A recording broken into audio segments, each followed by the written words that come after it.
जी। आप सभी को नमस्ते, राम राम, जय श्री कृष्ण। तो आज हम लोग भगवत गीता का चौथा अध्याय, अम, उसके सार के बारे में देखेंगे, उसका सार जानने का प्रयास करेंगे। भगवत गीता का चौथा अध्याय, जिसका नाम है ज्ञान कर्म संन्यास योग। इसके पहले भगवान कर्म योग से आरंभ करते हैं। दूसरे अध्याय में सांख्य योग ज्ञान योग से आरंभ करते हैं, और फिर कर्म योग का विषय आरंभ करते हैं। तीसरे अध्याय में भी कर्म योग के बारे में बताते हैं, हमें कर्म कैसे करना चाहिए, क्या हम कर्म किए बिना रह सकते हैं, अगर हम कर्म करेंगे तो उससे क्या प्राप्त होगा, कर्म और कर्म योग में क्या अंतर है, डिफरेंस क्या है, वो सारी बातें उन्होंने बताई। चौथे अध्याय का जब वो आरंभ करते हैं भगवान श्री कृष्ण, तो उसमें चौथे अध्याय में वो अपने से ही आरंभ करते हैं। दूसरे अध्यायों में ये देखा जाता है कि जैसे तीसरे अध्याय में अर्जुन जी प्रश्न पूछ रहे हैं, और फिर भगवान उसका विषय आरंभ करते हैं। तो अर्जुन जी का प्रश्न तीसरे अध्याय में ये होता है कि आपने ज्ञान के बारे में बताया, नॉलेज के बारे में, और कर्म के बारे में बताया। तो मुझे दोनों में जो ज्ञान है वो थोड़ा इजी लग रहा है, तो फिर मुझे वो करने दीजिए, मुझे युद्ध नहीं करना, मुझे ये कर्म नहीं करना। तो हमारा भी यही होता है कि जो सबसे इजी ऑप्शन होता है हम वही चूज करते हैं ज्यादातर। तो उसको लेके फिर भगवान उनको पूरा कर्म के विषय में बताते हैं। चौथे अध्याय में भगवान श्री कृष्ण अर्जुन जी को बता रहे हैं कि ये जो ज्ञान है जो मैं तुम्हें दे रहा हूँ, और अभी इसके बाद भी जो दूंगा, ये ज्ञान मैंने सबसे पहले सृष्टि के आरंभ में, जब सृष्टि की रचना हुई, तो ये ज्ञान मैंने सबसे पहले सूर्य को दिया था। जो सूर्य देव हैं उनको दिया था।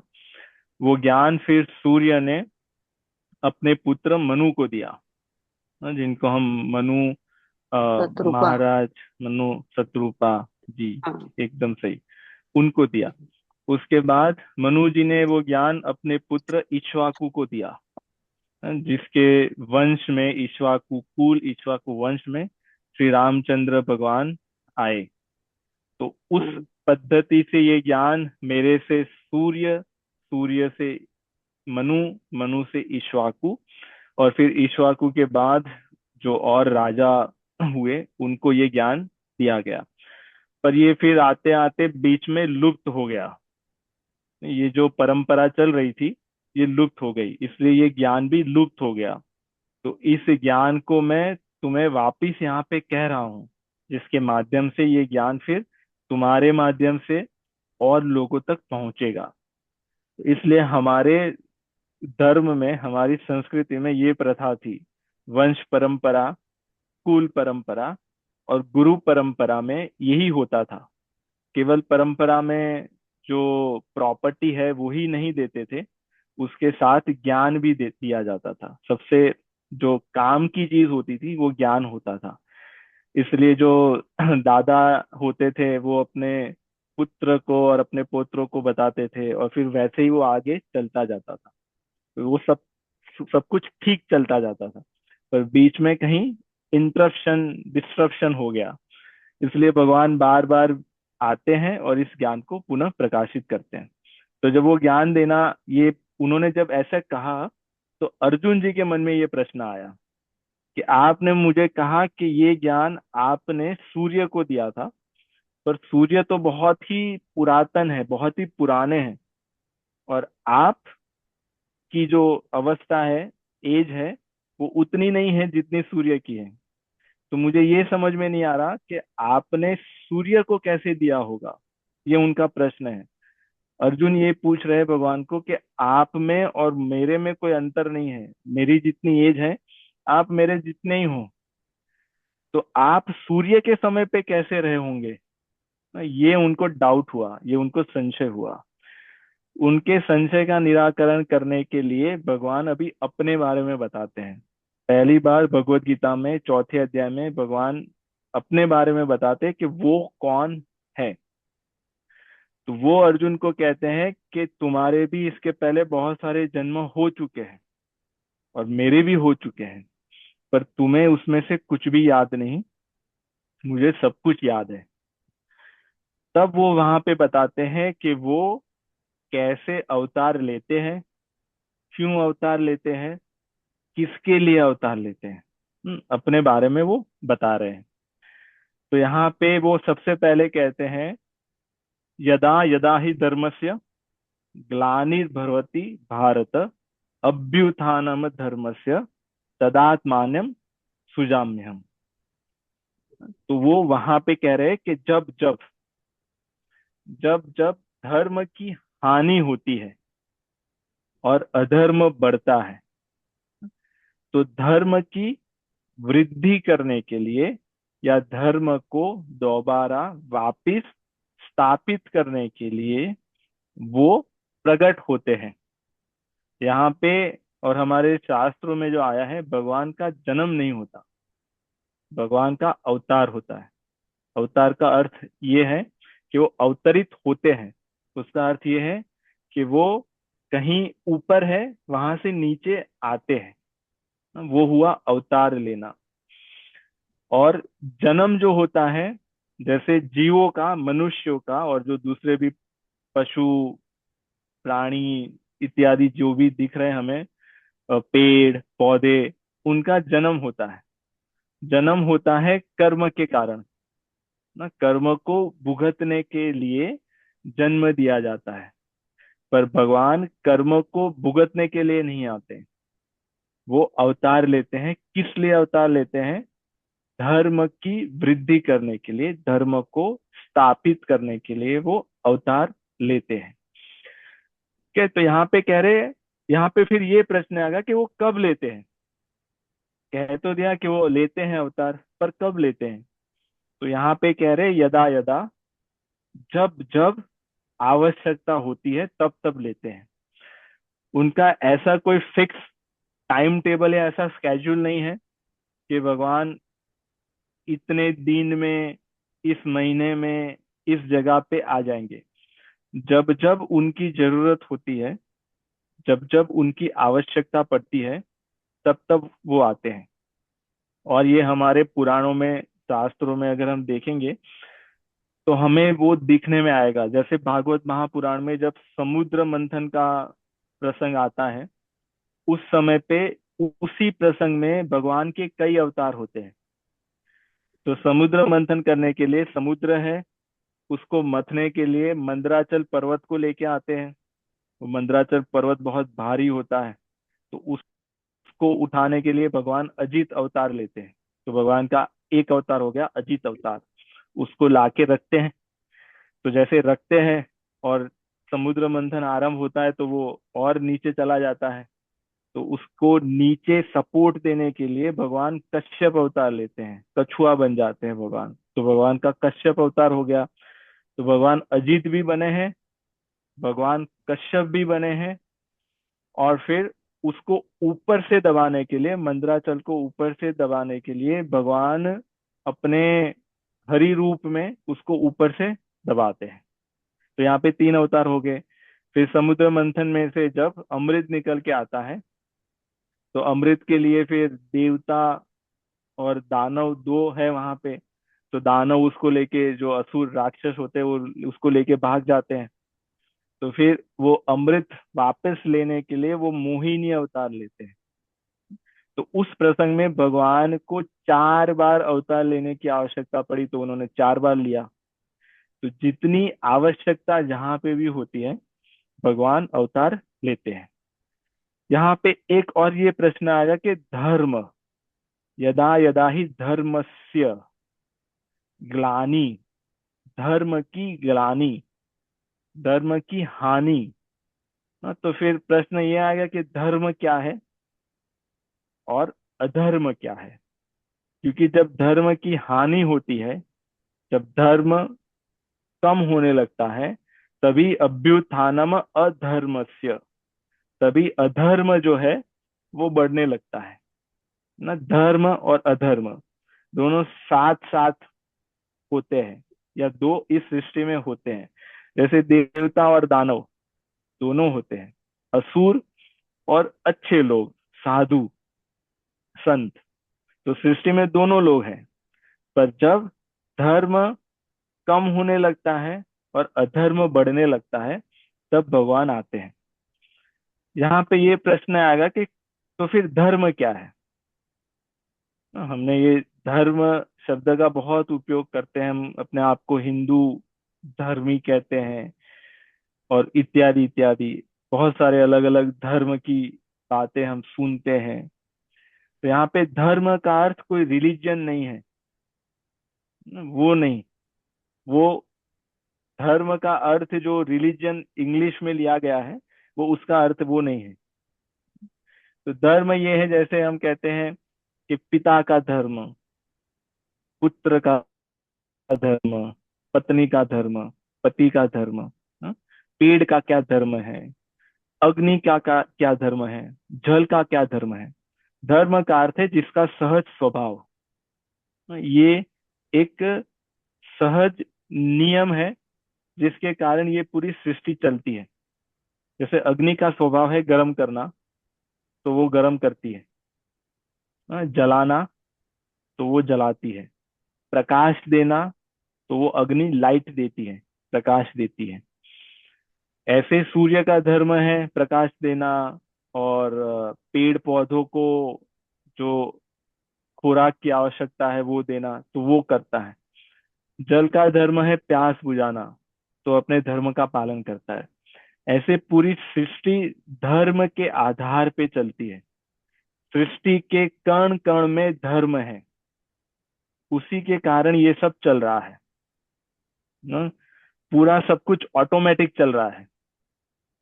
अपने समय पे सूर्य आ जाते हैं, अपने समय पे चंद्र आ जाते हैं, अपने समय पे ऋतुएं आती है, वर्षा हो जाती है, जहाँ पे बर्फ गिरनी होती है बर्फ गिरती है, गर्मी पड़नी होती है गर्मी पड़ती है, इत्यादि इत्यादि। सब कुछ अपने धर्म के हिसाब से चल रहा है। पर ये जो पूरा जो मैकेनिज्म है, पूरी जो सिस्टम है, यहाँ पे जब अधर्म की वृद्धि बढ़ने लगती है, जो नहीं होना चाहिए वो बढ़ने लगता है। जो जिसके धर्म है उस धर्म का पालन करने में बाधा उत्पन्न करने लगते हैं तो वो कहा जाएगा कि वो अधर्म बढ़ रहा है।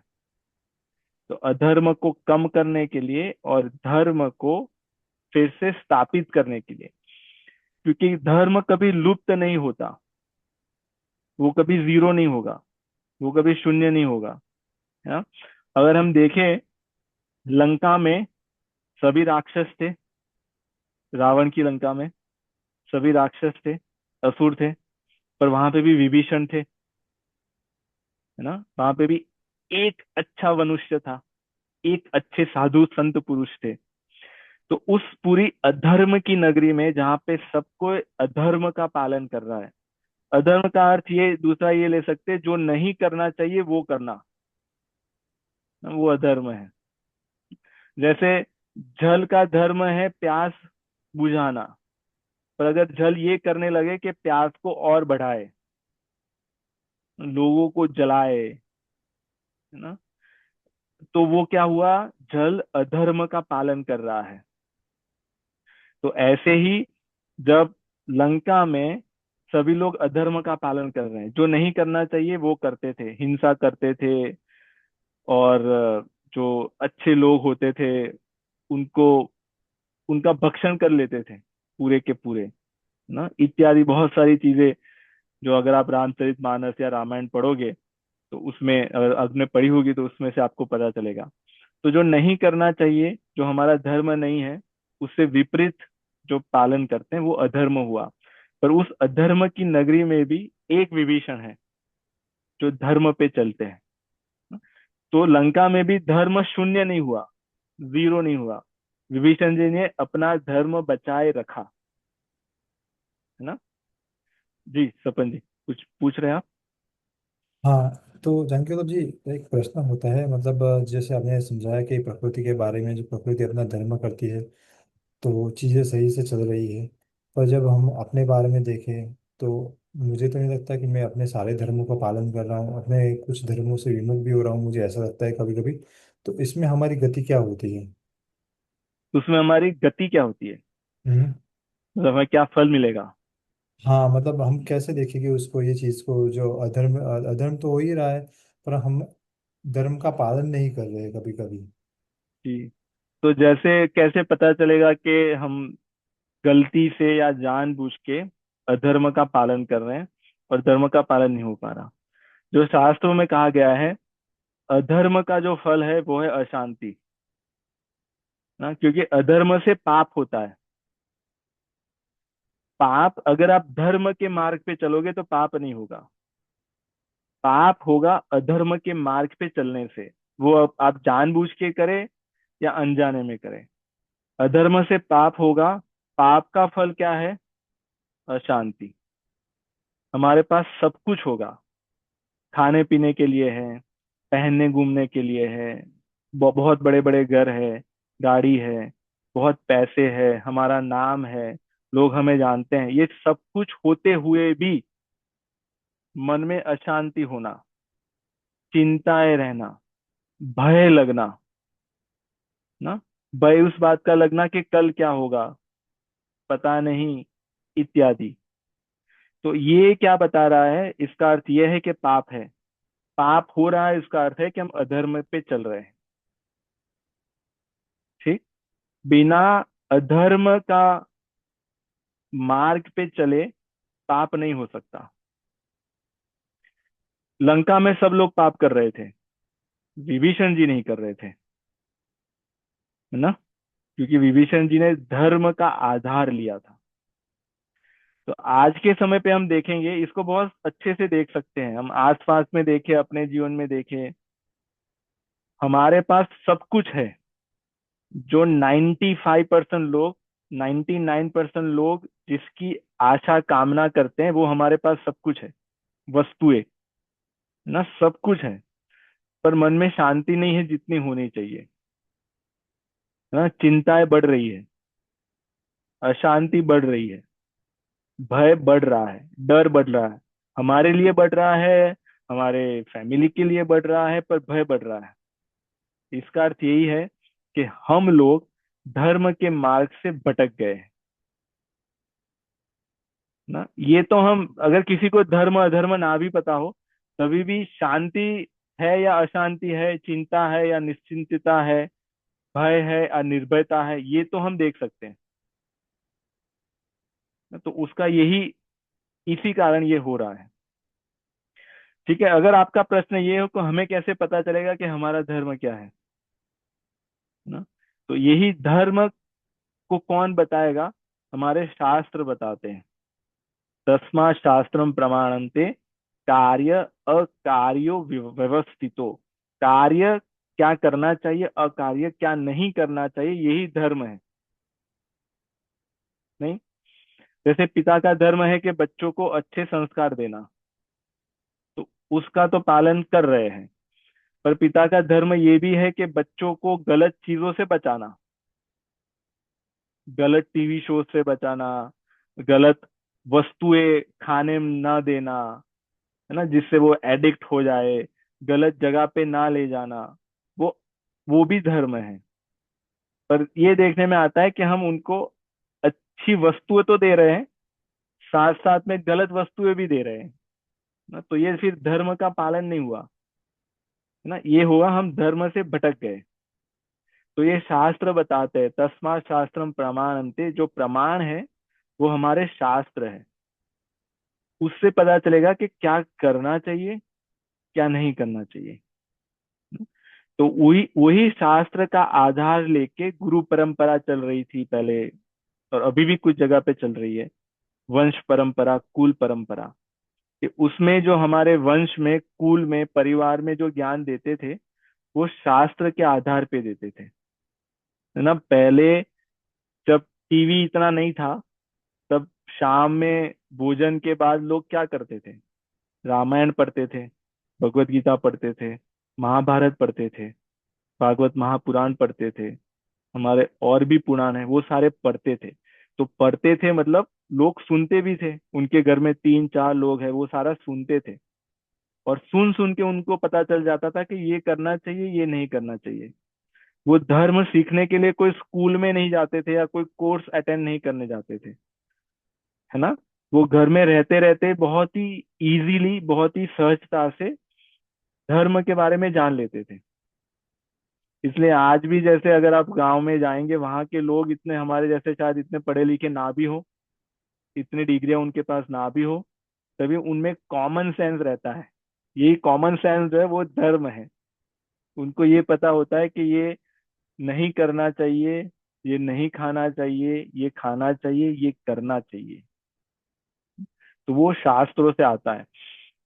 और आज की हमारी जो समस्या है, दुविधा है, हम शास्त्रों से अलग हो गए ना। एक तो हमारे घर में मतलब ज्यादातर, अगर जो लोग अपने आप को हिंदू कहते हैं या सनातनी कहते हैं, अगर उनका ही हम देखें, तो हमारे में से कितने लोगों के घर पे रामायण भगवत गीता होगी, भागवत महापुराण, महाभारत होगी ना। महाभारत को लेके पता नहीं कहाँ से ये लोगों ने मिसअंडरस्टैंडिंग करके ये अफवाह फैलाई है कि महाभारत रखने से घर में, आपने सुना है, झगड़े होते हैं, है ना। ये ये पता नहीं ये कहाँ से आया।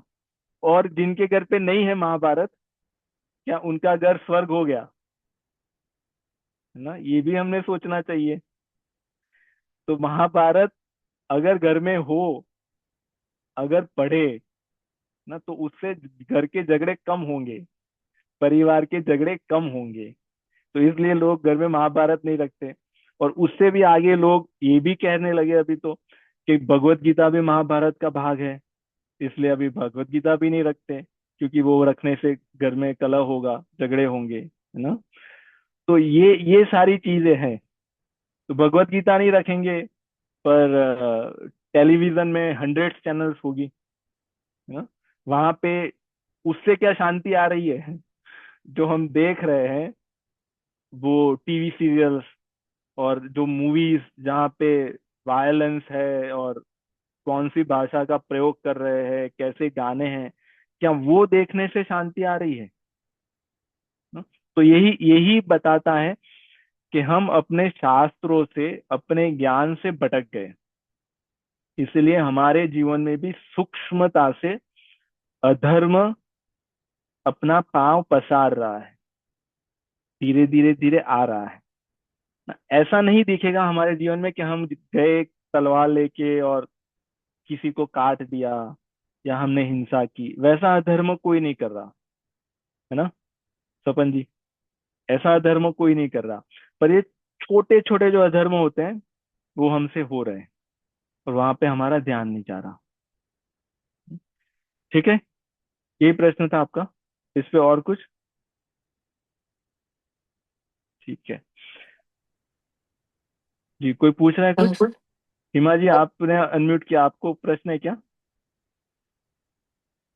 नहीं भैया, एवरीथिंग इज ठीक है, गुड। ओके, ठीक है। तो यदा यदा ही धर्मस्य ग्लानिर्भवति भारत।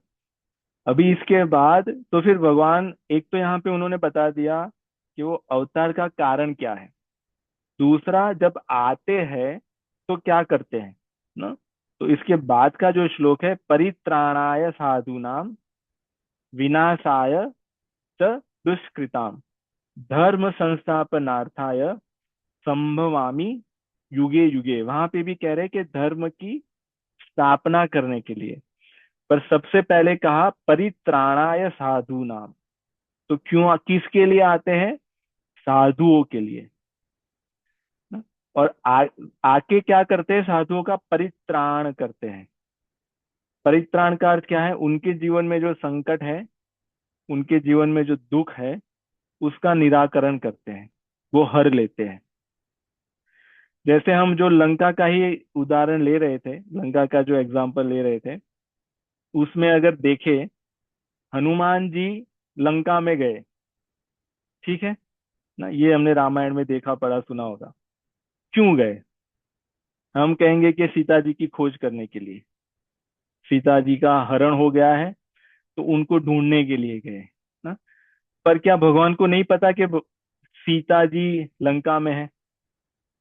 जटायु ने भी बताया कि रावण ने सीता जी का हरण किया है।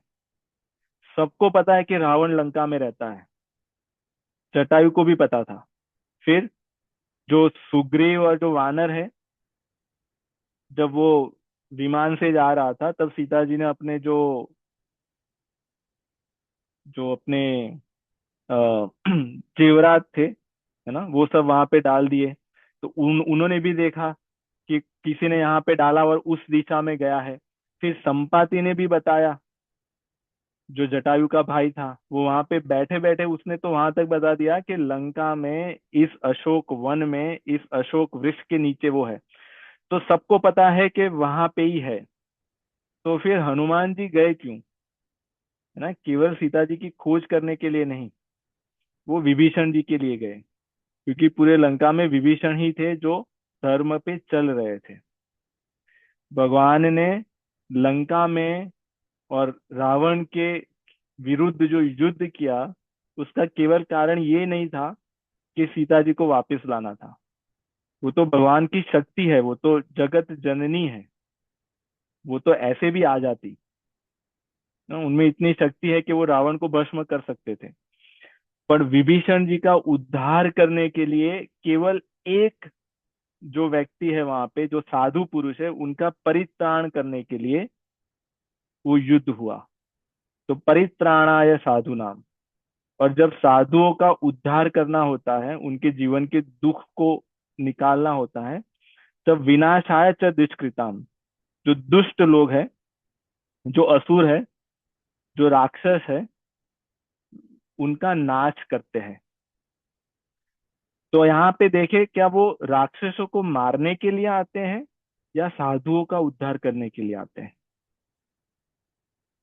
अगर उनको राक्षसों को मारना है तो वो किसी और तरीके से भी मार सकते हैं, किसी और को भी बेच सकते हैं, है ना। उनको रावण के विरुद्ध युद्ध करने के लिए लक्ष्मण जी को भी बेच सकते थे, हनुमान जी भी अकेले पर्याप्त है ना। वो सुंदरकांड में कहते हैं कि अगर आप कहे तो मैं पूरी लंका को उखाड़ के लेके आ जाऊं आपके लिए, आपके पास ना। तो रावण को मारने के लिए भगवान राम को वहां पे जाने की आवश्यकता नहीं थी, वो तो उन्होंने अपनी लीला की। तो भगवान का अवतार होता है परित्राणाय साधुनाम, सबसे जो मुख्य कारण है वो है। दूसरा यहाँ पे देखें, हिरण्यकश्यपु, उसके पूरे राज्य में केवल प्रहलाद जी थे जो धर्म पे चल रहे हैं ना। भगवान नरसिंह ने अवतार लिया किसके लिए? प्रहलाद के लिए नहीं, और कोई कारण नहीं था। वो खंबे में से प्रकट हो गए भगवान नरसिंह, प्रहलाद जी के परित्राण करने के लिए, उनका उद्धार करने के लिए। तो परित्राणाय साधु नाम, विनाशाय च दुष्कृताम। अब यहाँ पे ये प्रश्न आएगा कि साधु कौन है ना? क्या जिनकी बड़ी बड़ी दाढ़ी हो और ऑरेंज कलर के कपड़े पहने हो और बड़ी बड़ी जटा हो, क्या वो साधु है? हाँ, वो भी साधु हो सकते हैं ना। साधु का सीधा अर्थ है जो सीधे लोग हैं, जो सरल लोग हैं, जो किसी के साथ कपट नहीं करते, छल नहीं करते, आडंबर नहीं करते, जो जैसे है वैसे ही रहते हैं, दिखाने के लिए कुछ और, करने के लिए कुछ और नहीं होता। वो साधु है, जिनके मन में, वचन में और कर्म में एक होता है, वो साधु है। भगवान उनके लिए आते हैं। और इस दृष्टि से अगर आज देखे तो मन में कुछ और ना, विचार में कुछ और, बोलेंगे कुछ और करेंगे उससे पूरा विपरीत ना? तो ये सब असाधु है, साधु नहीं, असाधु। साधु अपने आचरण से होते हैं, साधु गृहस्थ में भी हो सकते हैं ना, हमारे जैसे भी देख देख सकते हैं, बाहर से नहीं पता चलेगा कि ये साधु है या असाधु है।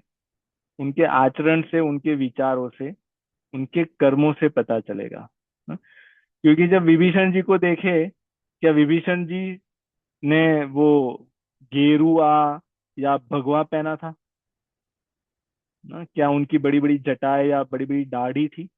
क्या वैसे बड़े बड़े तिलक उन्होंने किए थे? उसमें से कुछ नहीं था।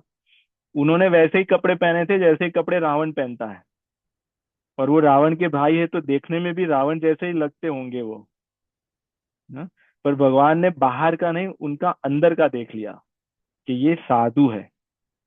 और भगवान उनको कह रहे हैं, उनके लिए ही भगवान अवतार लिए, है ना। कौन सी चौपाई है अभी हमें याद नहीं आ रही सुंदरकांड में, जब उस प्रसंग में जो आते हैं, अम, तुम सारी के संत प्रिय मोरे, दरऊ दे नहीं आन निहोरे, तुम सारी के संत प्रिय मोरे, तुम्हारे जैसे संत मुझे बहुत प्रिय है। ये भगवान राम विभीषण को कह रहे हैं। और तुम्हारी आन को निभाने के लिए, तुम्हारी रक्षा करने के लिए मैं देह धारण करता हूँ। ये भगवान वहां पे सुंदरकांड में, रामचरितमानस में विभीषण जी को कह रहे हैं। तो भगवान किसके लिए आते हैं? साधुओं के लिए, ना। और जब साधुओं के लिए आते हैं तो असाधु का संहार तो वो अपने आप हो जाता है, उसमें उनको कुछ करने की आवश्यकता नहीं है। ठीक है, यहाँ तक किसी का कोई प्रश्न? नहीं? ठीक है। तो भगवान जब अवतरित होते हैं, यहाँ पे दूसरा ये भी बता रहे हैं कि उनका जन्म और उनका कर्म दोनों दिव्य है, ना। जैसे जो मनुष्य का जन्म होता है वो दिव्य नहीं होता, वो गर्भ से आते हैं। सारे जो पशु पक्षी है, या तो वो अंडे से आएंगे, या बीज से आएंगे, या गर्भ से आएंगे, या फिर जो कुछ कीड़े मकोड़े होते हैं, जो कुछ वायरस बैक्टीरिया होते हैं, वो गंदगी से पैदा होते हैं, ना। तो वो उसको स्वेद कहते हैं, स्वेदज, अंडज, और जो उद्वीज, और जो गर्भ से। तो चार प्रकार से मनुष्यों का जन्म, जीवों का जन्म होता है। उसमें ये 84 लाख में जितने भी है सब आ गए। ये चार प्रकार से ही जन्मेंगे। या तो बीज डालेंगे, उसमें से पौधे निकल के आएंगे, पेड़ निकल के आएंगे। या तो अंडा होगा, उसमें से जब पकेंगे तब जीव बाहर निकल के आएगा। या तो वो गर्भ में होंगे और गर्भ से बाहर आएंगे। या तो फिर जो स्वेदज, या जहाँ पे कुछ कचरा है वहां से कुछ मच्छर या वैसे निकल के आएंगे। तो चार प्रकार से जन्म होता है। पर भगवान इस चार में से किसी प्रकार नहीं आते, उनका दिव्य वो प्रकट होते हैं, ना। सपन जी, आपका प्रश्न है? अ, जी जानकी साहब जी। तो आपने जैसे बताया कि सिर्फ साधुओं का तारणहार करने के लिए भगवान अवतार लेते हैं। तो मतलब अभी भी मतलब देखा जाए तो अभी भी मतलब जो साधु जो है वो धर्म की रक्षा करते, धर्म का पालन करते हैं, उनके लिए ही बताया गया है ना बेसिकली, ये जो आप बता रहे थे वो। जी। जो स्वयं धर्म पे चलते हैं, जो धर्म का आधार लिए हुए हैं, हम्म। और जो अपने आचरण से दूसरों को भी धर्म पे लगाते हैं, ना, वो साधु है। जैसे युधिष्ठिर जी साधु है, ना। दुर्योधन असाधु है, ना। शकुनी असाधु है, असुर है वो। शकुनी के ऐसे सींग नहीं है, ऐसे बड़े बड़े दांत नहीं है, ना? देखने में युधिष्ठिर और दुर्योधन में कोई अंतर नहीं होगा, पर उसका आचरण, वो धर्म पे नहीं चल रहा, ना। तो जो अधर्म पे चल रहा है और जो लोग अधर्म का साथ दे रहे हैं, वो सारे असाधु है। जैसे कर्ण, कर्ण जो है वो दुर्योधन का साथ दे रहा है, तो कर्ण अधर्म नहीं कर रहा, पर दुर्योधन अधर्म कर रहा है और उसका साथ दे रहा है, उसका सहयोग दे रहा है। तो उस हिसाब से कर्ण भी कौरवों के पक्ष में है, अधर्म के पक्ष में है, ना। तो ऐसे भी, ये भी एक दृष्टि होगी कि हम अधर्म तो हम नहीं कर रहे हैं, पर जो दूसरे लोग अधर्म कर रहे हैं उनका सहयोग कर रहे हैं, या उनको कह रहे हैं कि नहीं आप बहुत अच्छा कर रहे हो, आप करिए, हम नहीं कर रहे पर आप करिए। ये भी अधर्म भी गिना जाएगा। क्योंकि यहाँ पे भगवान कौरवों को, सभी को कौरव कह रहे हैं, ऐसा नहीं कह रहे कि कर्ण अच्छा है, भीष्म पितामह अच्छे हैं, द्रोणाचार्य अच्छे हैं, कृपाचार्य अच्छे हैं। जो लोग कौरवों की अधर्म के पक्ष में साइड में खड़े हैं, वो सारे अधर्मी हैं, एकदम सरल, है ना। तो कभी कभी ये भी देखने में आता है कि लोग अच्छे होते हैं, जैसे कर्ण अच्छा है, भीष्म पितामह भी अच्छे हैं, द्रोणाचार्य भी अच्छे हैं, पर वो किसी कारण अधर्म के पक्ष में आ गए। तो उनके साथ भी वैसा ही हुआ जो दुर्योधन और दूसरे अधर्मियों के साथ होना चाहिए, जो हुआ ना। तो ऐसे हम अपने जीवन में भी कभी कभी देखने में आ सकता है ना, कि लोग अच्छे होते हैं पर गलत जगह पे फंस जाते हैं। हम्म। तो जैसे तो विभीषण जी भी गलत जगह पे फंस गए थे, है ना, पर उन्होंने अपने आप को वहां से निकाल दिया। तो कर्ण भी गलत जगह पे फंसा है, पर उसने अपने आप को वहां से नहीं निकाला। बस उतना ही अंतर है। अगर उसने अपने आप को वहां से निकाल दिया होता तो भगवान उसको स्वीकार लेते। जी। जी, अब पूछिए आप। जी, तो यहाँ पे ये जो कृष्ण जी का अवतार है वो तो पूर्ण अवतार की बात कर रहे हैं, तो जो अंश अवतार आते हैं वो उनका हेतु क्या होता है? जी। वो जरा बताएंगे। जी, आपने अच्छे से अच्छा याद करवाया हमें। तो भगवान के अलग अलग प्रकार के अवतार होते हैं ना। भगवान का एक तो पूर्ण अवतार होता है, जिनको हम पूर्ण पुरुषोत्तम, मर्यादा पुरुषोत्तम, प्रेम पुरुषोत्तम या पुरुषोत्तम कहते हैं। जो पूर्ण, जो भगवान है वो ही स्वयं प्रकट होते हैं।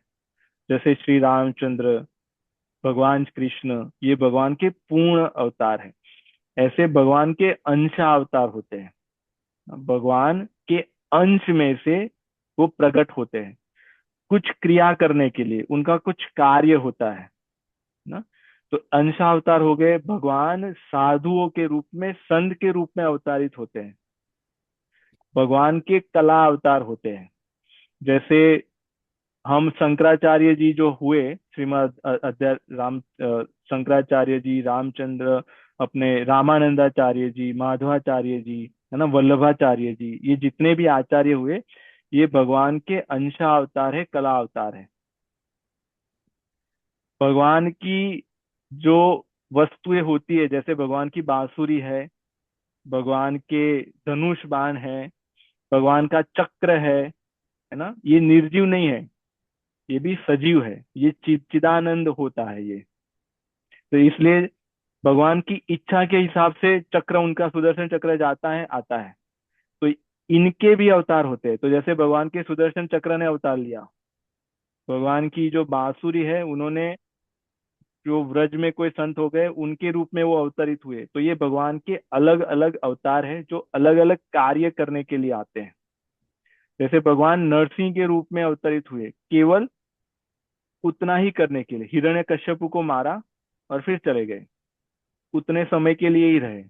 भगवान कश्यप बने केवल समुद्र मंथन करने के लिए, जैसे समुद्र मंथन हो गया वो फिर वहां से अदृश्य हो गए, वहां से चले गए। तो अपनी अपनी जहां पे भी जैसी आवश्यकता होती है, उस प्रकार उतने समय के लिए भगवान अलग अलग रूप में, अलग अलग प्रकार से अवतार लेते हैं, है ना। तो अगर इस समय पे भी देखें तो क्या भगवान नहीं है ना? ये प्रश्न आएगा कि अब जो कल की आएंगे, बाद में कलयुग के अंत में जब कल की आएंगे, तो क्या वो ही भगवान के अवतार है? इसके पहले इस समय पे क्या भगवान के अवतार नहीं है ना? जिस समय भगवान कृष्ण बन के आए, राम बन के आए, और वामन बन के आए, नरसिंह बन के आए, और जो 10 अवतार की बात करते हैं और 24 अवतार की बात करते हैं भागवत महापुराण में, क्या उस समय पे भगवान ने अवतार लिया, क्या उस समय हम में से कोई वहां पे नहीं होगा? अलग रूप में हो सकता है कि उस समय मनुष्य हो या पशु हो या पक्षी हो, है ना। जब सतयुग में आए भगवान, त्रेता में आए, द्वापर में आए, तो हम भी हो सकते उस समय पे वहां पे रहे होंगे, पर हम उनको पहचान नहीं पाए ना। जिन लोगों ने भगवान को पहचान लिया, उनका उद्धार हो गया।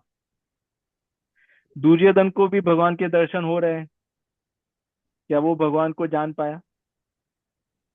है ना, नहीं। रावण को भी भगवान के दर्शन हो रहे हैं, वो भी नहीं जान पाया, कंस भी नहीं जान पाया।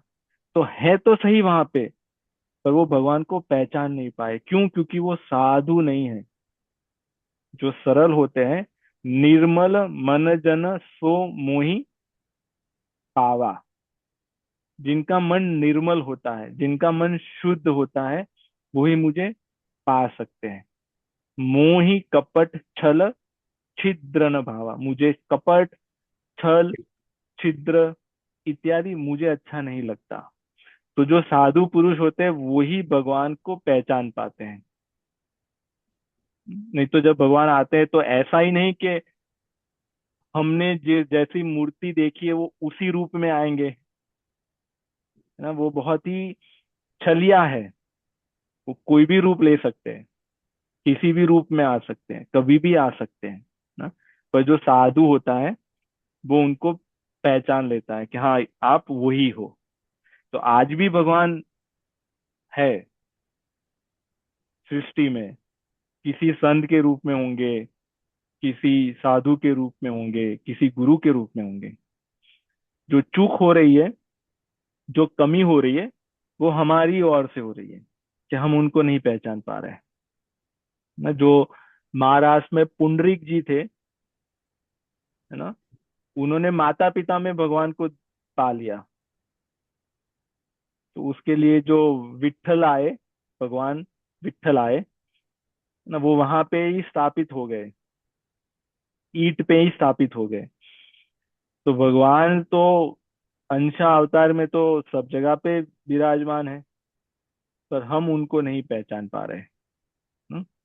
तो हाँ, ऐसे भगवान के अलग अलग अवतार होते हैं, होते रहेंगे, होते रहे हैं। क्योंकि हरि अनंत, हरि कथा अनंता। भगवान भी अनंत है, उनके अवतार भी अनंत है, इसलिए उनकी कथाएं भी अनंत है। जितनी भी गाते रहे वो उसका कभी अंत नहीं आता। तो भगवान का जन्म और उनका कर्म भी दिव्य है। दिव्य कैसे? जैसे भगवान कृष्ण बन के आए, जरासंध जो, जब कंस का वध हो गया, तो कंस का ससुर जरासंध, वो जितनी भी बार आता, एक 21 अक्षौणी सेना लेके आता। महाभारत के युद्ध में 18 अक्षौणी सेना थी, एक बार ही हुआ महाभारत का युद्ध। उसने 21 अक्षौणी सेना 17 बार लेके आया वो। और हर बार भगवान उसका वध कर देते थे, सारी सेना का उसको छोड़ देते थे। 18वीं बार आया वो काल यवन को लेके, तब भाग गए, है ना। तो ये उनका कर्म दिव्य हुआ। क्यों भागे, है ना, ये समझ में नहीं आएगा किसी को कि ये भगवान भाग कैसे सकते हैं। इसलिए वो रणछोड़ हो गए, रण को छोड़ के भाग रहे वो। ये उनका कर्म, उनका दिव्य है। ये हम इस मति से, इस बुद्धि से उसको उनको नहीं जान पाएंगे, उनके कर्मों को नहीं जान पाएंगे। क्योंकि भगवान के लिए कहते हैं कि जो करना चाहिए वो भी करते हैं, कर तुम। जो नहीं करना चाहिए वो भी करते हैं, भागना चाहिए, नहीं भागना चाहिए, भाग रहे हैं, अकर तुम। और जो हम सोच भी नहीं सकते, अन्यथा कर तुम, वो भी कर सकते हैं ना। तो इसलिए उनका जो कर्म है वो बहुत दिव्य है। लोग जो मोहित हो जाते हैं उनके कर्म से मोहित हो जाते हैं। ये दुर्योधन और जितने भी वो दूसरा कौन था जिनको भगवान ने वरदान दिया था कि 199 गाली तक उनको छोड़, शिशुपाल, है ना। शिशुपाल, दुर्योधन, दुशासन, शकुनी, सब उनको क्या कहते थे? ये भगोड़े हैं ना। ये तो गऊओं को चराने वाले हैं, ये तो क्षत्रिय भी नहीं है, ये तो राजा बनने के लिए योग्य भी नहीं है। क्यों? वो उनके कर्मों से मोहित हो गए। उन्होंने भगवान को देख लिया कि ये तो गौए चराते हैं, ये तो गोपियों के साथ खेलते हैं, रण से भाग जाते हैं। तो भगवान ने उनको अपने कर्मों से मोहित कर दिया। हम्म। तो ऐसे ही भगवान का कर्म और उनका जन्म दोनों दिव्य होते हैं। वो उनको वो ही जान पाते हैं जो धर्म के मार्ग पे चलते हैं। इसलिए उनको कुंती माता, युधिष्ठिर, पांडव, ना, विदुर जी जान गए उनको। इसलिए विदुर जी कौरवों के पक्ष में हैं, पर वो युद्ध में रहे नहीं। उन्होंने छोड़ के चले गए कि मैं अभी तीर्थ याटन करने जाता हूँ, मुझे कौरव के पक्ष में नहीं लड़ना। क्योंकि वो धर्म राज, वो धर्म के अवतार है, वो तो धर्म पे चलते हैं, इसलिए उन्होंने भगवान को जान लिया। तो जो धर्म के मार्ग पे चलते हैं, अपने कर्तव्य का पालन करते हैं, वो ही भगवान को जान पाते हैं, दूसरे नहीं जान पाते। हम्म। और इसमें और कुछ?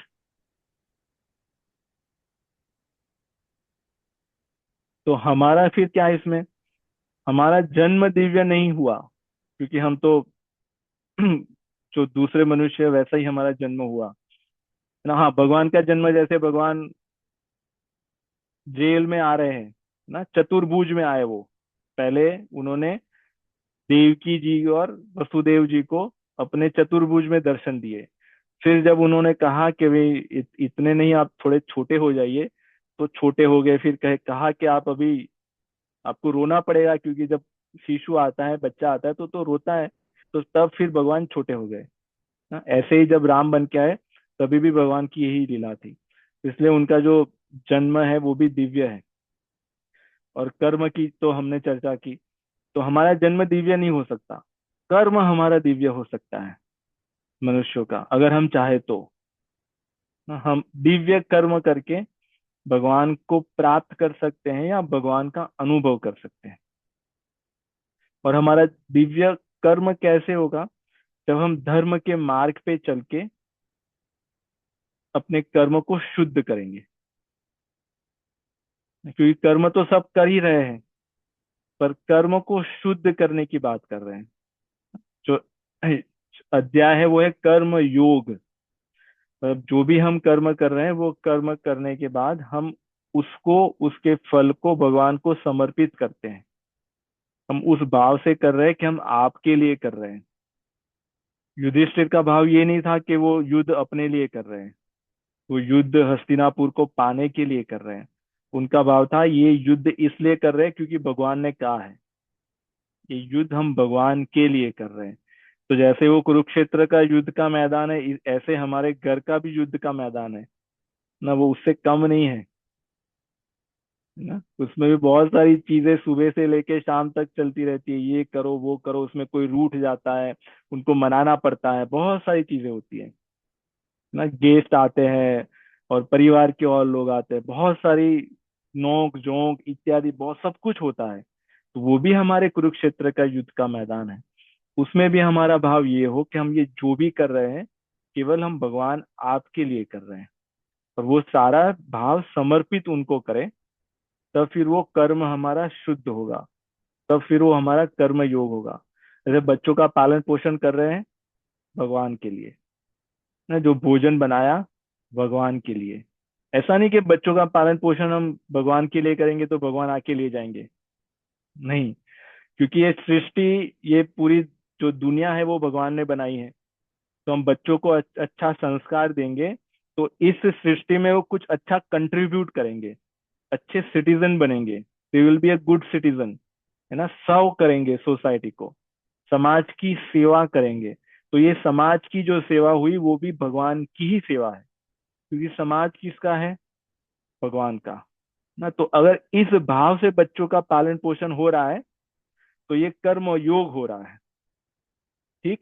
पर अगर बच्चों का पालन पोषण उस भाव से हो रहा है कि हमने उनको पढ़ाया लिखाया, इतने पैसे खर्च किए, इतने कपड़े ला के दिए, इनको ये दिया था वो दिया था, अभी ये बड़े हो गए, अभी कमाएंगे, अभी हमारी बहुत सेवा करेंगे, हमें वर्ल्ड टूर पे ले जाएंगे, हमें जो चाहिए, हमें हमारे जो रह गया है एंजॉय करना वो हमें करवाएंगे।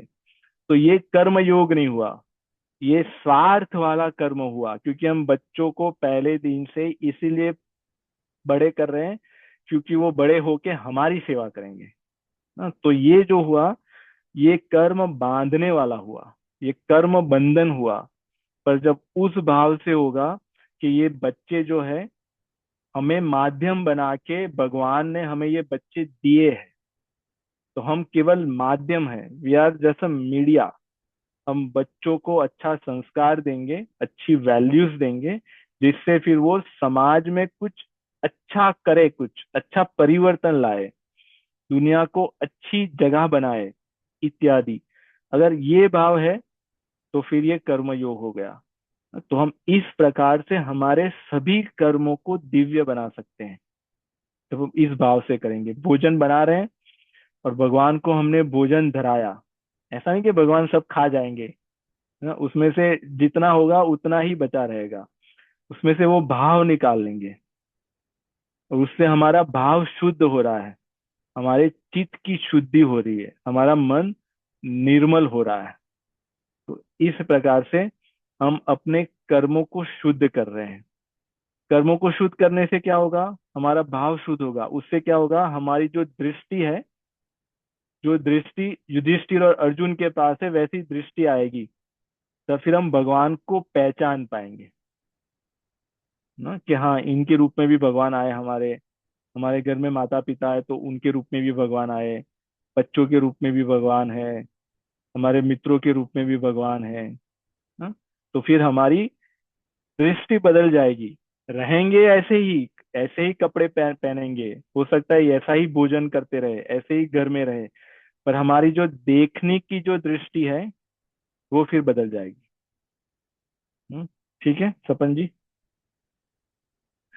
तो फिर हमारा आज का जो प्रश्न था, भगवान अवतार क्यों लेते हैं, कैसे लेते हैं, किस प्रकार लेते हैं, और अवतार लेके क्या करते हैं ना। तो ये तो हमने देख लिया कि धर्म की हानि होती है तो उसकी धर्म संस्थापनार्थाय युगे युगे संभवामि युगे युगे। अभी किस प्रकार लेते हैं उसमें हमने थोड़ा देखा। दूसरा यहाँ पे जो इसके पहले वाले श्लोक में कहते हैं, भगवान अर्जुन को कह रहे हैं कि वो अज है।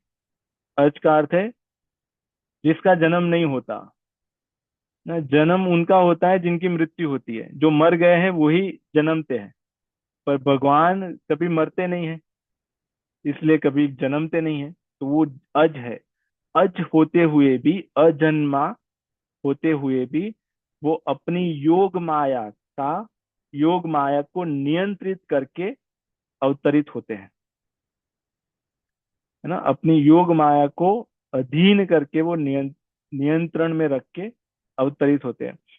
इसलिए अगर भगवान का अगर देखें, जो भगवान के पूर्ण अवतार है, वो जैसे जैसे उनकी अवस्था बढ़ती है, वो 15 या 16 वर्ष की अवस्था तक पहुंचते हैं।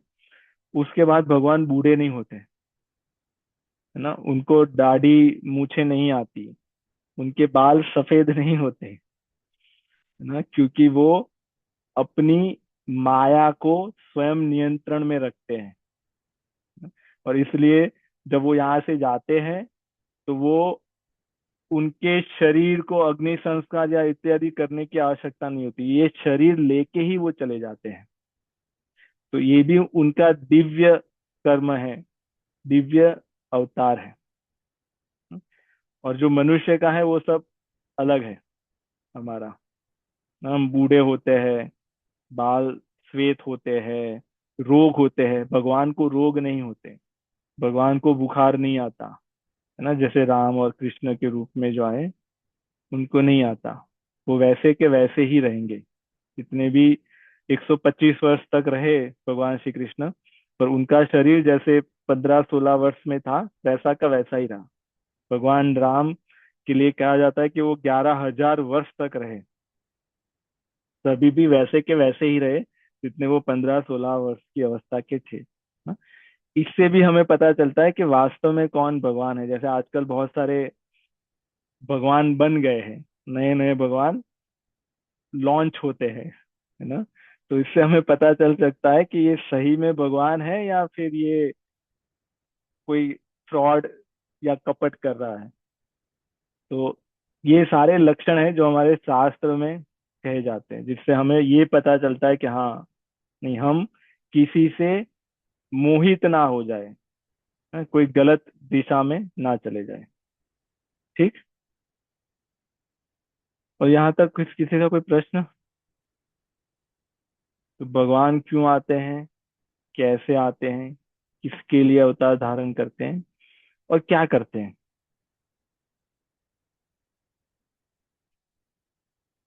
कोई प्रश्न नहीं?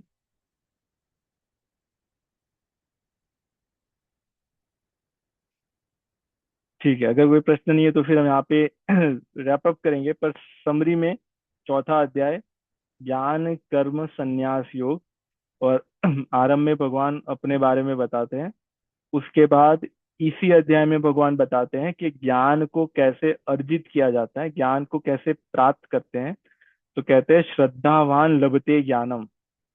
जिसमें श्रद्धा होती है, फेथ होता है, वो ही ज्ञान को अर्जित कर सकता है। जैसे अगर हम स्कूल में गए, टीचर ने हमें सिखाया 1+1 2 होता है, और हम कैसे सीखे कि 1+1 2 होता है? सपन जी, कैसे सीखे? हमने तब ऐसा क्यों नहीं कहा कि नहीं 1+1 11 भी हो सकता है, 31 भी हो सकता है, 100 भी हो सकता है? श्रद्धा। हमने मान लिया, है ना, हमने मान लिया कि 1+1 2 उन्होंने जो कहा है टीचर ने वो सही कहा है, हमने मान लिया। तो वो हो गई श्रद्धा। जैसे बच्चा बहुत छोटा होता है, माँ उसको कुछ कहती है तो तुरंत मान लेता है, क्योंकि उनमें श्रद्धा बहुत है। इसलिए बच्चे बहुत जल्दी सीखते हैं, है ना। हम कहते हैं बच्चों को जो सिखाएंगे बहुत जल्दी सीख जाएंगे, क्यों? क्योंकि उनमें श्रद्धा बहुत है।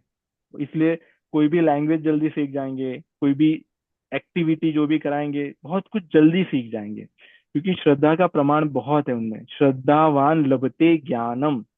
और जैसे जैसे हम बड़े होते हैं तब हमारी श्रद्धा धीरे धीरे कम होने लगती है ना। इसलिए हमारे बहुत सारे इफ एंड बट आते हैं।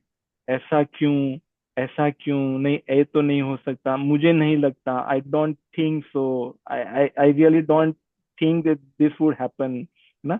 ऐसे बहुत अलग अलग ऐसे प्रश्न आते लगते हैं। ये सारे संशय है, ये डाउट्स है, जो हमारी श्रद्धा को कम करता है।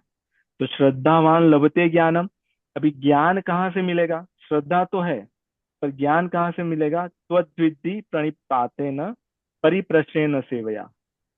तो ज्ञान को प्राप्त करने के लिए कह रहे उपदेक्षन्ति ते ज्ञानम ज्ञानी न तत्वदर्शी वह।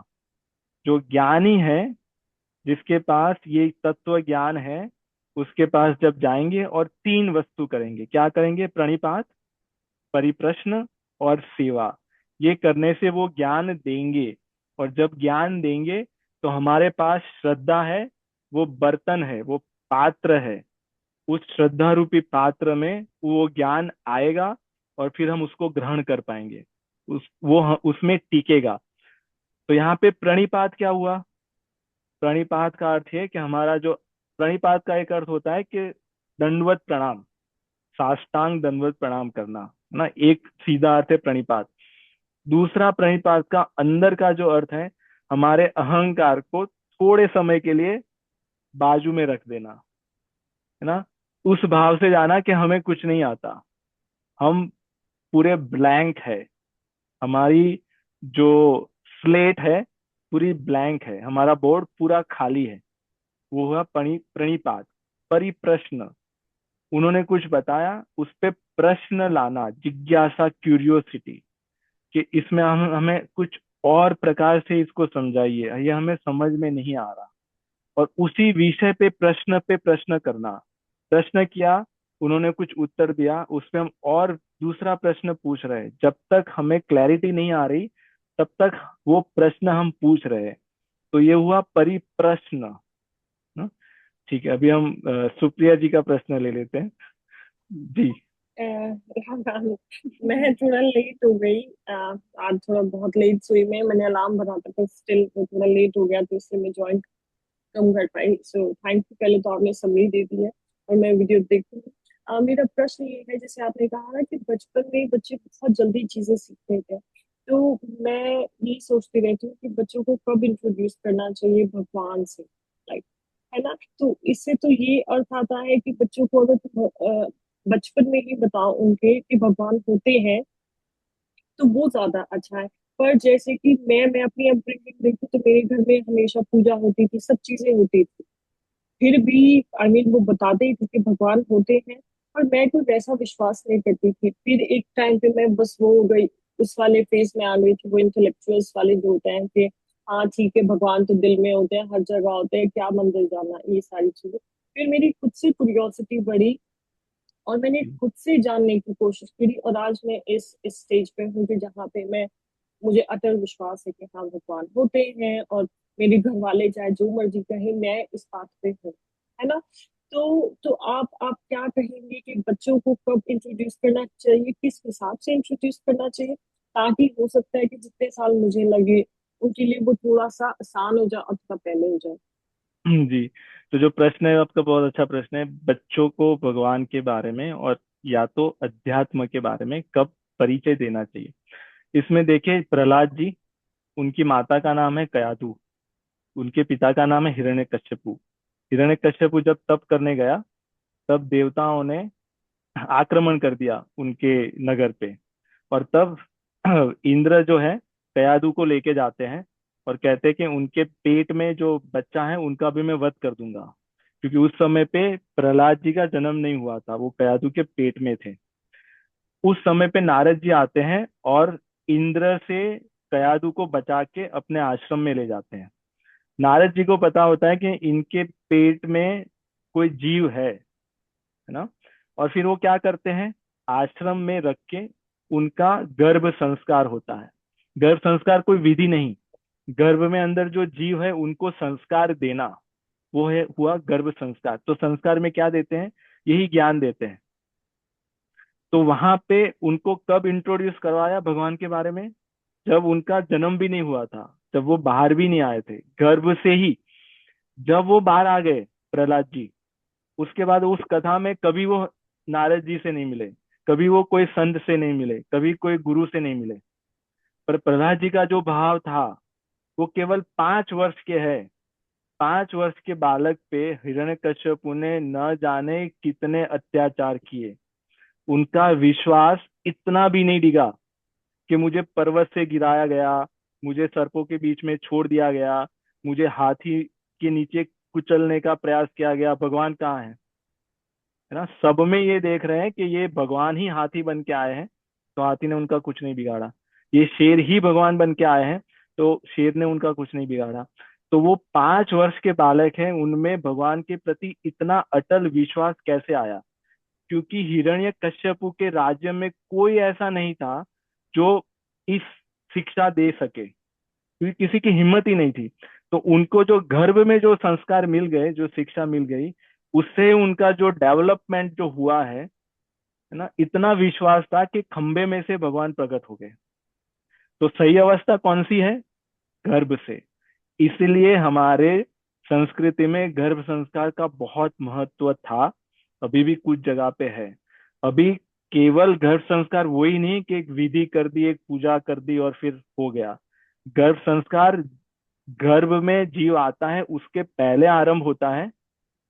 और पुराणों में बहुत कथा है, जैसे भगवान श्री कृष्ण ने भी उसका ही वो किया था। उन्होंने शिव जी की उपासना की और उसके बाद फिर गर्भ आया शायद रुक्मणी जी के, और फिर उनका प्रद्युमन जी आए इत्यादि। तो वो गर्भ में आए उसके पहले उसका आरंभ हो जाता है। और गर्भ में आए उसके बाद फिर उनको ये सारे संस्कार देते हैं, उनको भगवान के बारे में बताते हैं, उनकी कथा ज्ञान, हम इस मार्ग पे चल रहे हैं, ये धर्म है, ये अधर्म नहीं है, सब कुछ। क्योंकि इसमें हमें लगेगा कि ये तो बहुत छोटा है, कुछ रिस्पॉन्ड नहीं कर रहा या नहीं कर रही, पर उनके अनकॉन्शियस माइंड में सब कुछ जाके बैठ रहा है, वो संस्कार बन रहे हैं। वो जब उस अवस्था में पहुंचेंगे कि वो उसको जब व्यक्त कर सके, एक्सप्रेस कर सके, तब हमें पता चलेगा कि अरे हाँ, ये जब मैं प्रेग्नेंट थी, तब ये जो मैं पढ़ता था या मैं पढ़ती थी या मैं सुनती थी, वो इसको पता है। तो उसकी बहुत लॉन्ग लास्टिंग इफेक्ट है। जैसे हम यहाँ पे अभिमन्यु जी के केस में भी उन्होंने गर्भ में ही सब कुछ सीख लिया, है ना। फिर मदालसा जी की कथा आती है, रानी मदालसा, उनके बारे में अगर आपने सुना हो, उनके जितने भी पुत्र हुए उन्होंने सबको साधु बना दिया, गर्भ में ही बना दिया। उनके 4 पुत्र हुए, 3 को तो उन्होंने बना दिया। तो जैसे ही वो आते थे, 5 वर्ष के होते थे, वो छोड़ के चले जाते थे कि हमें संसार में नहीं रहना, हमें माया में नहीं फंसना, हमें भगवान का भजन करना है। तो जो चौथा आने वाला था, तब वो उनके पति ने प्रार्थना की कि अगर आप सारे साधु बन गए तो फिर राजा कौन बनेगा।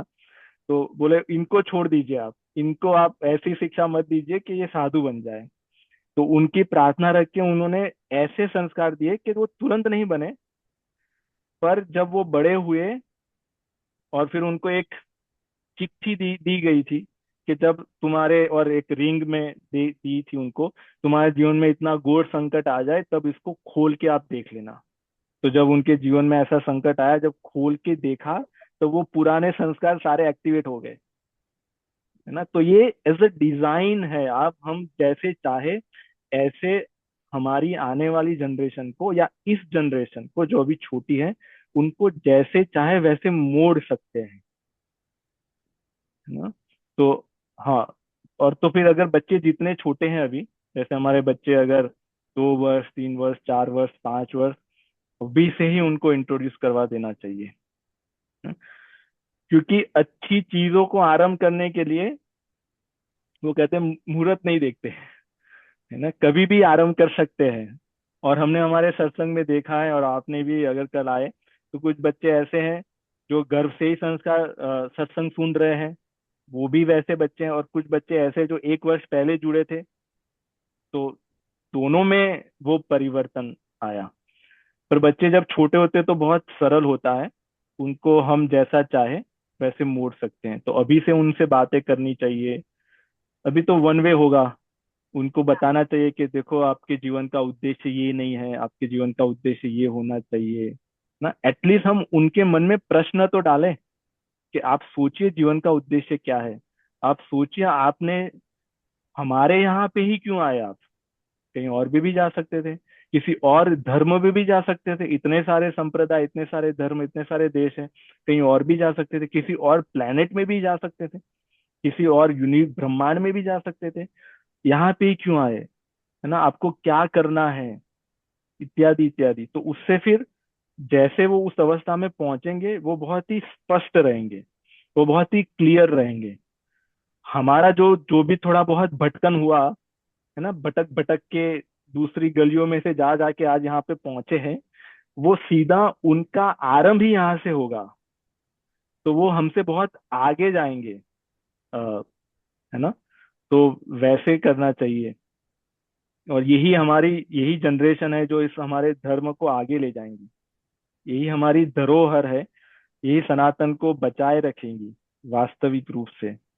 तो सबसे ज्यादा इन्वेस्टमेंट जो हमारा हो तो बच्चों पे ही होना चाहिए। यही हमारा सबसे अच्छा इन्वेस्टमेंट है ना। जी दूसरा जी इन्वेस्टमेंट तो डिप्रेशिएट हो जाएगा, बिल्कुल। है ना, इन्फ्लेशन के साथ। पर यही इन्वेस्टमेंट है जो बढ़ता रहेगा। हम्म। जी, बहुत धन्यवाद आपका इतने अच्छे से ब्यूटीफुल एक्सप्लेन करने के लिए। मेरा एक और प्रश्न था, इससे रिलेटेड नहीं था, पर क्योंकि सेशन नेक्स्ट एक हफ्ते बाद होगा, तो मैं वो भागवतम सुनती हूँ, उसमें मैं कुंती महारानी की जो प्रेयर्स है उनके बारे में सुन रही थी। तो जैसे ये कुंती आपका आवाज नहीं आ रहा, किसके बारे में? भागवतम से रिलेटेड है। जी जी जी। जो जो कुंती महारानी थी उनसे रिलेटेड था, क्योंकि जो वो प्रेयर्स होती है, मतलब वो तो जानती है कि कृष्ण जो है he is the cause of all causes, मतलब उन्हीं से ही सब हो रहा है। तो एक उसमें वो कहती है कि मेरी जिंदगी में जो जो भी कष्ट आए, आप वहां पे प्रोटेक्टर के रूप में थे, मतलब आपने वहां पे मुझे प्रोटेक्शन दी। जी तो मैं ये सोच रही थी कि मैं उनसे कैसे अलग देखती हूँ अपनी स्थिति। मैं देखती हूँ कि भगवान जब सब करते हैं तो भाई ट्रबल्स भी भगवान ने दी। मैं देखती हूँ इस हिसाब से कि ट्रबल्स भगवान दे रहे हैं जो कि उन्हें नहीं देना चाहिए। वो देख रही है कि ट्रबल्स तो पता नहीं, वो ट्रबल्स के लिए उनको जिम्मेदार नहीं ठहरा रही है, वो प्रोटेक्शन के लिए उन्हें जिम्मेदार ठहरा रही है। ये जो जी आईज है उनकी, कि उन्होंने ये नहीं देखा भाई आप तो सब करते हो, आपने मुझे इतने प्रॉब्लम्स क्यों दी लाइफ में ना। जी। तो वैसी आईज फ्रॉम दिस कि हम ट्रबल्स को भगवान को हम कॉज माने हमारे ट्रबल्स को, एज कम्पेयर टू ट्रबल्स चाहे जो मर्जी हो, हम उसमें भी अच्छा चीज देखे, उसमें भी प्रोटेक्शन देखे कि कहाँ से उन्होंने इतना बड़ा कुछ गलत नहीं होने दिया, छोटा सा क्या वहां पे उन्होंने मुझे कृपा दी। ये जी। कैसे? तो आपका प्रश्न जहां तक मैं समझा, आप कुंती जी की बात कर रहे हैं, है ना? जी जी जी जी जी। कुंती माता की।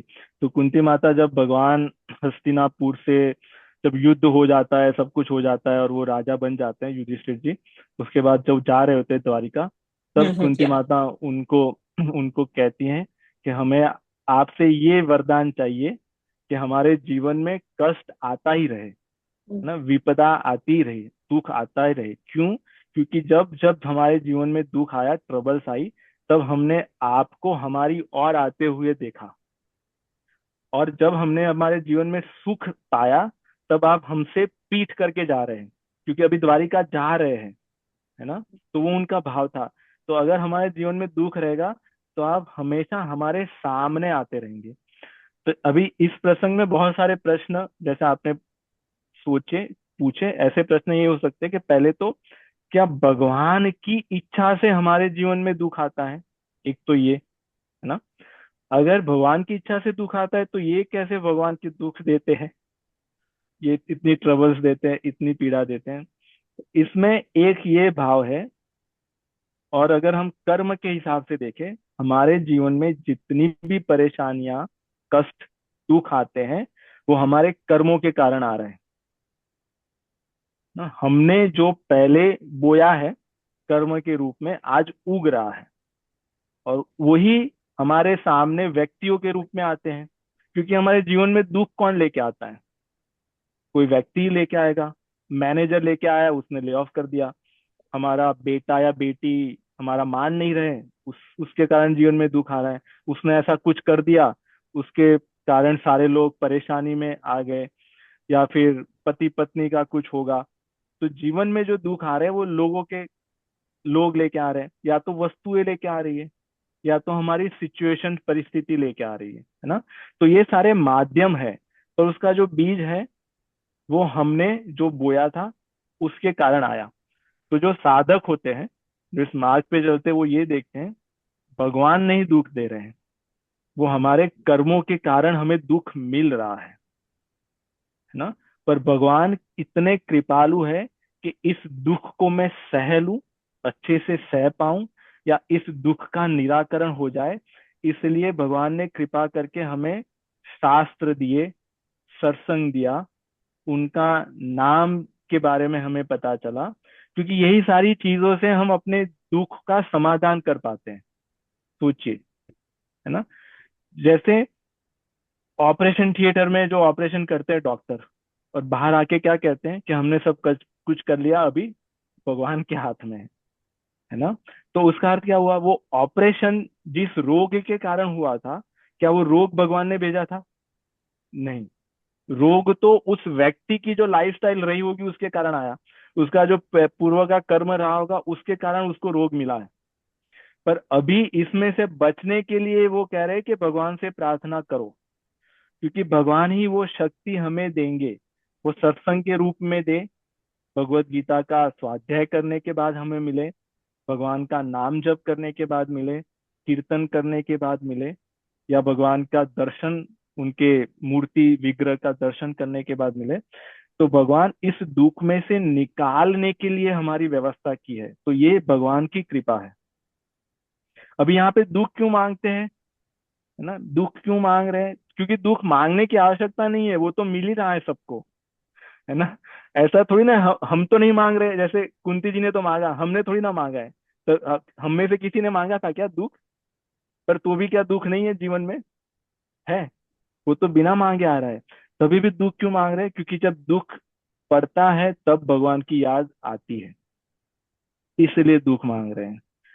सुख में भगवान की याद नहीं आती, है ना। दुख में सुमिरन सब करे, सुख में करे ना कोई, ना। अगर सुख में करे तो दुख काहे को होई, यही तो समस्या है। सब कुछ, सब ठीक चल रहा है हमारा, सब कुछ। बच्चे भी हमारा मान रहे हैं, उनको भी जॉब मिल गई, उनको भी अच्छी जगह पे उनका विवाह हो गया, हमारी भी हेल्थ अच्छी है, रिटायरमेंट प्लान हो गया हमारा, सब कुछ अच्छा है, एकदम सही चल रहा है। क्या इस स्थिति में किसको भगवान की याद आएगी? बहुत कम लोग होंगे, तो सौभाग्यशाली लोग होंगे, उनको ही भगवान की याद आएगी। ऐसे संस्कार अगर बचपन में दिए हैं, तभी आएगी, नहीं तो नहीं आएगी। कब याद आएगी? उसमें कुछ थोड़ा हलचल होगा, है ना। जैसे बच्चे का ले ऑफ हो गया, या फिर मार्केट थोड़ा डाउन हो गया, या रोग आ गया इत्यादि। तो जैसे ही जीवन में दुख आया, तुरंत भगवान याद आए। इसलिए कुंती जी मांग रही है कि दुख, क्योंकि मैं आपको भूलना नहीं चाहती, और आपकी याद, दुख आता है तभी आपकी याद आती है, इसलिए मुझे दुख चाहिए, है ना। पर दुख भगवान नहीं देते, वो तो हम अपने कर्मों से ही मिलता है। ये एक पहला भाव। दूसरा भाव ये है कि हम जैसे कभी कभी हम ये सोचते हैं या म, विचार करते हैं कि हमारे जीवन में दुख आए तो भगवान हमारी परीक्षा ले रहे हैं। ठीक, ये हमने सुना होगा कि भगवान हमारी परीक्षा लेके चेक कर रहे हैं कि ये ठीक है कि नहीं। तो पहला तो ये, परीक्षा उनकी ही ली जाती है जो उसके लिए योग्य हो, ना। जो स्कूल में जा रहे हैं उनकी ही परीक्षा होगी, जिनका एडमिशन ही नहीं हुआ उनकी परीक्षा कौन लेगा, ना। तो परीक्षा उनकी होगी जो उस स्थिति में पहुंच गए हैं। परीक्षा मीराबाई की होगी, परीक्षा कबीरदास जी की होगी, परीक्षा गुरु गोविंद सिंह जी की होगी, परीक्षा उच्च कोटि के जो संत महापुरुष हैं उनकी होगी। उनमें देखा जाएगा कि हाँ, अब ये इतना कष्ट, जो विष है, जो जहर दिया जा रहा है उनको, पॉइजन मीराबाई को, वो किस प्रकार से लेते हैं, तब उनकी वो परीक्षा होगी। जो अभी अभी अभी पहला दिन ही है स्कूल में, किंडर गार्डन में गए हैं, उनकी कोई परीक्षा नहीं होगी, है ना। कुछ आगे बढ़ेंगे, दूसरी तीसरी चौथी पांचवी में आएंगे, तब फिर उनकी परीक्षा होगी। और परीक्षा में यही होगा, परीक्षा में क्या होगा, दुख आएगा जीवन में, प्रतिकूलता आएगी, ना। ज्यादातर तो वही आएगा। सुख वाली परीक्षा बहुत कम होगी कि भाई चलो इनको लॉटरी लगवा देते हैं, देखते हैं फिर उसके बाद फिर हमें याद करते हैं कि नहीं करते। वैसे बहुत कम होगा, ज्यादातर दुख ही दिया जाएगा, ना। और भी दुख भी अलग से नहीं देते वो। ऐसा नहीं कि इनके जीवन में ये नहीं लिखा था और मैं उनको अलग से दे रहा हूँ, वो भी उनका कहीं ना कहीं तो बाकी रहा होगा, वो उनको मिल रहा है। तो भगवान तो बहुत ही कृपालु है, करुणा निदान है, दया निदान है। वो भगवान को जब 6 महीने के थी, पूतना आई, ना। पूतना विष पिलाने के लिए आई है, भगवान को भी पता है। तभी भी भगवान ने उसको वो गति दी, अपने धाम में भेज दिया। जो विष पिलाने वाला है उसको भी अपने धाम में भेज दिया। तो फिर हमें क्यों परेशान करेंगे, हमने उनका क्या बिगाड़ा, है ना। हमने तो कभी ऐसा विचार या ऐसा कुछ क्रिया की नहीं। तो भगवान दुख नहीं देते, दुख तो हमारे कर्मों से आता है। भगवान दुख में सहने की शक्ति देते हैं हमें, ना। और यही उनकी कृपा है कि वो हमें अच्छे लोगों से मिलाते हैं। हमारे घर में हमारे माता पिता वैसे होते हैं जो हमें अच्छे संस्कार देते हैं, या फिर हमें कोई संत साधु या शास्त्र स्वाध्याय सत्संग, ये सारे प्रकार से हमें दुख में से निकालने की व्यवस्था करते हैं। हम्म। जी जी। ये था आपका भाव। हाँ जी, हाँ जी। ऐसा ही, मतलब मेरा यही था कि जैसे होती है ना कि एक डिवोटी की आइज और एक नॉर्मल मटेरियलिस्टिक की आइज, तो वो हाफ ग्लास फुल, कि एक इंसान दिखता है कि आधा ग्लास खाली है और एक दिखता है आधा फुल है। तो मुझे लगा कि कुंती महारानी उनमें से है जो कि बेकार चीजों को एट्रीब्यूट नहीं कर रही है भगवान को, वो अच्छी चीजों को देखने की कोशिश कर रहे हैं कि क्या अच्छा है। और जी मतलब अभी मैं अपने आप को सोचती हूँ तो मैं शायद ज्यादा अच्छी चीजों को कम देखती हूँ और बुरी चीजों को ज्यादा देखती हूँ। अच्छी चीजों को तो जैसे फॉर ग्रांटेड है, बच्चा है तो वो हेल्दी होगा, अगर वो हेल्दी नहीं है तो ये है, ये दिया है ना। तो उस हिसाब से तो वहां पे मैं अपनी वो आइज बदलने की कोशिश, मतलब उसमें मैं थोड़ा जी सा चिंतन कर रही थी कि मैं कहाँ पे अपना एटीट्यूड लाइफ को लेके, देखने को लेके कैसे मैं बदलूं ताकि जी। मैं उस स्थिति में आ सकूं। इसमें यही है, जो साधक होते हैं और जो सामान्य लोग होते हैं, जो संसारी लोग हैं, उनमें एक ही अंतर है। दुख तो दोनों में आता है, साधक को भी आता है और जो संसार में जो लोग हैं उनमें भी आता है।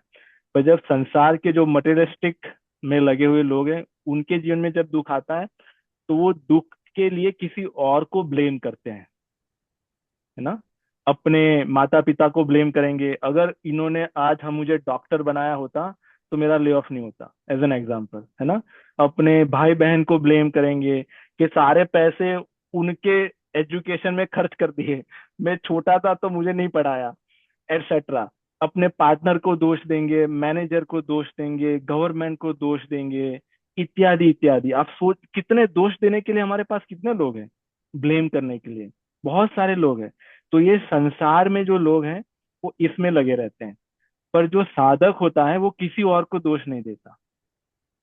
वो यही मानता है कि हाँ ये मेरे कारण ही हो रहा है ना, ये भगवान की जैसी इच्छा।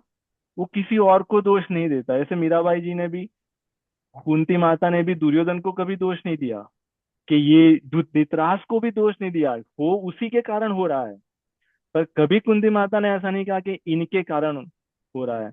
वो तो युद्ध भी इसीलिए करवाना चाहती है कि जिससे उनका कल्याण हो जाए। इन्होंने इतना पाप कर लिया, इतना पाप कर लिया, क्योंकि अगर ये और भी जिएंगे तो और पाप करेंगे, इतना पाप करेंगे कि इनको पता नहीं कितने जन्मों तक नरक में जाना पड़े। तो ये और पाप ना कर पाए, इसीलिए युद्ध करने के लिए वो कह रहे हैं।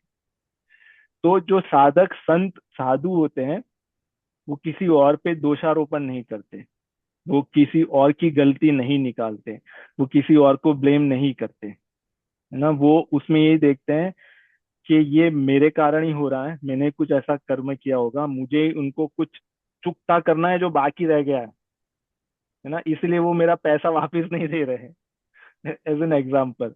और ये जैसे भगवान की इच्छा होगी, मुझे कुछ सिखाना चाहते हैं इसमें से, तो मैं सीखूं इसमें से, मैं तपू ना। जो अग्नि में सोने को तपाया जाता है, इससे फिर वो और निखर के आता है। तो जितने भी दुख प्रतिकूलता है, कष्ट पीड़ा है, वो ब्लेम नहीं करते हैं और उसको एज अ लर्निंग एक्सपीरियंस लेते हैं, और उसमें से अच्छे साधक बन के बाहर आते हैं, है ना। जी जी जी, तो बहुत धन्यवाद आप। दंडवत प्रणाम, आपने आज जी बताया। जी, हम सभी लोग इसी मार्ग पे हैं, कहीं पे भी है हम। अगर 6 महीने के हैं वो तभी भी, अगर हम 60 वर्ष के हैं तभी भी, हम सभी लोग एक ही मार्ग पे चल रहे हैं। इसमें कोई बड़ा कोई छोटा नहीं होता, है ना। हम सभी लोग वहां तक नहीं पहुंचे, हमें हम सभी को वहां तक पहुंचना है, ये हमें पता है। और इसमें आज कलयुग में ये चीज है, इसमें हम अकेले नहीं चल सकते। जैसे सतयुग में क्या था कि कोई साधु अपनी गुफा में बैठे हैं, वो वर्षों हजारों वर्षों तक साधना करेंगे और वो पा जाएंगे ना। पर कलयुग में ऐसा संभव नहीं है। कलयुग में जो भक्ति होगी या हो रही है, वो संग में ही होगी। जैसे हम एक दूसरे को देखेंगे, एक दूसरे से इंस्पायर होंगे, एक दूसरे से प्रेरित होंगे, मोटिवेट होंगे। तो इसलिए ये इसी सत्संग का अर्थ यही है। सत मतलब जो उस विचारधारा धारा वाले लोग हैं उनका संग होना, उनकी कंपनी होना।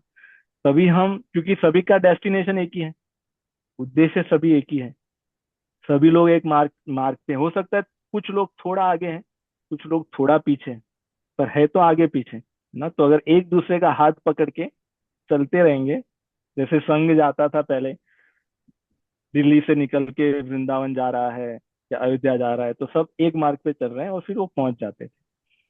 तो हम सब वैसे ही है। और भगवान की कृपा हम सभी पे रहे, गुरु की कृपा रहे, तो हम पहुंच जाएंगे ना। और भगवत गीता की कृपा हम पे रहे। ठीक है, तो हम यहाँ तक ही लेते हैं, और आप सभी से मिलेंगे बहुत जल्द। ठीक है। जी धन्यवाद। राम जी राम। जी, राम राम सभी को, जय श्री धन्यवाद। कृष्ण। राम राम। जी जय राम श्री राम। कृष्ण। हरे कृष्ण।